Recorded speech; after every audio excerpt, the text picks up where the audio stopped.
এটা তো অত্যন্ত স্পর্শকাতর। কেন তারা এই কথা বলছে? এটা তো আমার কাছে তো মনে হচ্ছে একটা ভয়ঙ্কর নির্লজ্জার মধ্যে তারা রয়েছেন। কে এখানে যুদ্ধের কথা বলছে? আমরা বিভিন্ন ধরনের অপতৎপরতা দেখছি, আমরা বিভিন্ন ধরনের অপতথ্য প্রচার দেখছি। সেটার বিষয়ে যতটুকু আমাদের ডিফেন্ড করা দরকার আমরা সেটা বলছি নানাভাবে।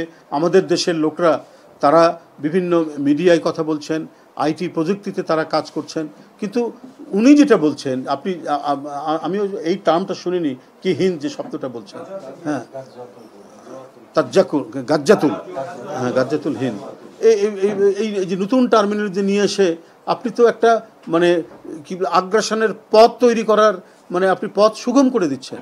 এটা কেন? এটা তো আমি মনে করি এটা আপনি রাষ্ট্রবিরোধী কথা বলেছেন। উনি সম্পূর্ণরূপে রাষ্ট্রবিরোধী। সেরকম মানে যদি পরিস্থিতি যদি তাই দাঁড়ায় কখনো কিভাবে, এটার জন্য দেশের জনগণ প্রস্তুত। উনি কে, উনারা কে, আলাদাভাবে একটা ইয়ে তৈরি করবেন। দেশের স্ট্যান্ডিং আর্মি আছে, নৌবাহিনী আছে, এয়ারফোর্স আছে, আরও বিভিন্ন প্রতিষ্ঠান আছে। জনগণ আপনার গণযুদ্ধের জন্য তারা প্রস্তুত হয় পৃথিবীর বিভিন্ন দেশে যেভাবে হয়েছে। কিন্তু তার এই বক্তব্যের মধ্যে দিয়ে তো আমি ভিন্ন একটা সুর পাচ্ছি।